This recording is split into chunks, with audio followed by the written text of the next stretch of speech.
Hello friends, welcome to home food Tamil. Friends, இன்றைக்கி ரொம்ப டேஸ்டியாக குயிக்காக ஒரு 10 நிமிஷம் செய்யக்கூடிய நல்ல டேஸ்டியான ஒரு சைடிஷ் ரெசிபி தாங்க செஞ்சு காமிக்க போகிறேன். வீட்டில் கத்திரிக்காய் இருந்தால் கண்டிப்பாக அந்த சைடிஷ் ரெசிபியை செஞ்சு சாப்பிட்டு பாருங்கள். இந்த சைடிஷ் ரெசிபி தயிர் சாதம், ரசம் சாதம், லெமன் சாதம் எல்லாத்துக்குமே அட்டகாசமாக இருக்குங்க. ஃப்ரெண்ட்ஸ், வீடியோ ஸ்கிப் பண்ணாமல் பாருங்கள். அப்போ தான் நான் என்னென்ன பொருளாக செய்யுதுன்னு தெரியும். ஃப்ரெண்ட்ஸ், இது வரைக்கும் நம்ம சேனலை தொடர்ந்து சப்ஸ்கிரைப் பண்ண எல்லா ஃப்ரெண்ட்ஸ்க்கும் ரொம்ப தேங்க்ஸ்ங்க. நம்ம சேனலில் புதுசாக பார்க்குறவங்க சப்ஸ்கிரைப் பண்ணிக்கோங்க. இப்போ இந்த டேஸ்டியான சைடிஷ் ரெசிபி பண்ணுறதுக்கு ஒரு பேனில் ஒரு 4 ஸ்பூன் அளவுக்கு எண்ணெய் சேர்த்துக்கலாங்க.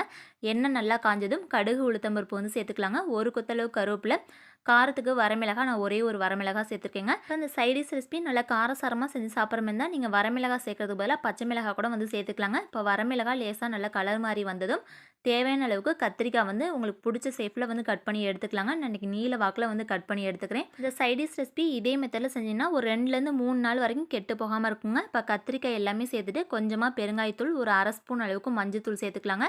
தேவையான அளவுக்கு தூளுப்பு வந்து சேர்த்துட்டு நல்லா மிக்ஸ் பண்ணி எடுத்துக்கலாங்க. இப்போ கத்திரிக்காய் வந்து சேர்த்ததுமே அடுப்பை நல்லா குறைச்சி வச்சுட்டு இந்தமாதிரி நல்லா மிக்ஸ் பண்ணி எடுத்துக்கலாங்க. கத்திரிக்காய் வேக வைக்கிறதுக்காக தண்ணி கொஞ்சம் கூட வந்து சேர்க்கவே தேவையில்லைங்க. நம்ம சேர்த்துருந்த அந்த எண்ணெயிலேயே கத்திரிக்காய் நல்லா வதங்கி வரணும். அப்போ தான் வந்து நல்லா டேஸ்டியாகவும் இருக்கும். ஒரு 2லேருந்து 3 நாள் வரைக்கும் கெட்டும் போகாது.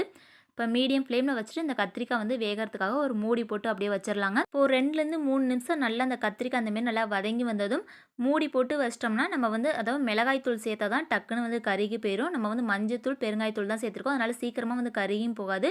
ஒரு 2-3 தடவை நல்லா இந்தமாரி மிக்ஸ் பண்ணி விட்டு அதுக்கப்புறம் வேக வச்சு எடுங்க. கத்திரிக்காய் வந்து சீக்கிரமாகவே நல்லா வெந்து வந்துடுங்க. இப்போ பாதி அளவுக்கு நல்லா வெந்ததும் திரும்ப மூடி போட்டுட்டு இந்த அளவுக்கு நல்லா கத்திரிக்காய் வெந்து வந்துருச்சு பாருங்கள். ரொம்ப கொழன்னு வந்து மசிய வைக்க வேணாம். ஓரளவுக்கு பாதியாக அந்த காய் வந்து எடுத்து சாப்பிடக்கூடிய அளவுக்கு நல்லா வந்து வேக வச்சு எடுத்துக்கங்க. அதாவது ஒரு 3/4 பதம் வெந்தால் போதுங்க. இப்போ இந்த சைடிஷ் ரெசிபி நல்லா டேஸ்ட் வந்து கூடுதலாக கொடுக்கறதுக்காக ஒரு மசாலா வந்து நம்ம அரைச்சி சேர்க்கணுங்க. அப்போ தான் நல்லா வாசனையாக இருக்கும். டேஸ்ட் வந்து நல்லா டிஃப்ரெண்ட்டாக நல்லா சூப்பராக இருக்குங்க. ஒரு பேனில் 2 ஸ்பூன் அளவுக்கு வேர்க்கடலை, ஒரு 1.5 ஸ்பூன் அளவுக்கு கடலைப்பருப்பு, காரத்துக்கு ஏற்ற மாதிரி வரமிளகாய் சேர்த்துக்கலாங்க. நான் ஒரு 4 வரமிளகாய் சேர்த்துருக்கேன். 1 ஸ்பூன் அளவுக்கு வர கொத்தமல்லி வந்து சேர்த்துக்கலாங்க.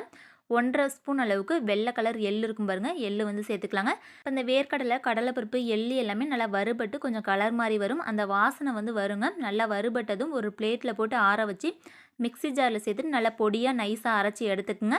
நீங்கள் தனித்தனியாக கூட வேர்க்கடலை தனியாக வறுத்து எடுத்துக்கலாம். அப்புறம் எள்ளு தனியாக, அதாவது ஒவ்வொரு பொருளையும் தனியாக போட்டு வறுத்து எடுக்கனாலும் எடுக்கலாம். இல்லாட்டி எல்லாத்தையும் பார்த்திங்கன்னா இந்தமாதிரி ஒன்றா சேர்த்துட்டு நல்லா வறுத்து கூட சேர்த்துக்கலாங்க.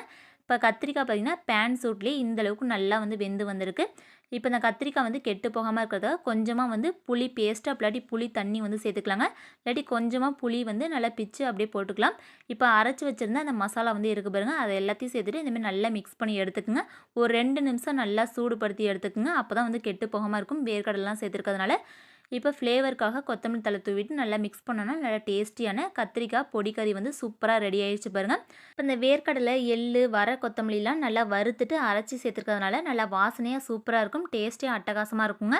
அந்த மசாலா வந்து சேர்க்கும் போதே அந்த கத்திரிக்காய் வந்து நல்லா திக்காக மாறும். ஏன்னா வேர்க்கடலாம் சேர்த்துருக்கிறதுனால இந்த சைடிஷ் பார்த்திங்கன்னா டக்குன்னு ஒரு 10 நிமிஷத்தில் வந்து ரெடி பண்ணிடலாங்க.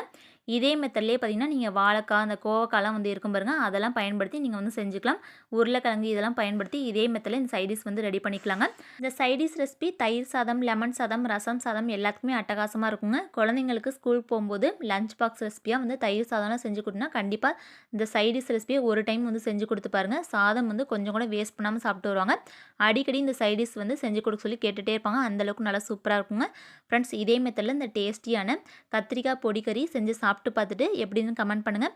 இந்த வீடியோ கண்டிப்பாக உங்கள் எல்லாருக்கும் ரொம்ப யூஸ்ஃபுல்லாக இருக்கும்னு நினைக்கிறேன். வீடியோ பிடிச்சிருந்தா நம்ம சேனலில் புதுசாக பார்க்குறவங்க சப்ஸ்கிரைப் பண்ணிக்கோங்க. உங்கள் ஃப்ரெண்ட்ஸ் எல்லாருக்கும் நிறைய பேர் ஷேர் பண்ணுங்கள். அவங்க எல்லாருக்குமே ரொம்ப யூஸ்ஃபுல்லாக இருக்கும். Okay friends, thank you so much.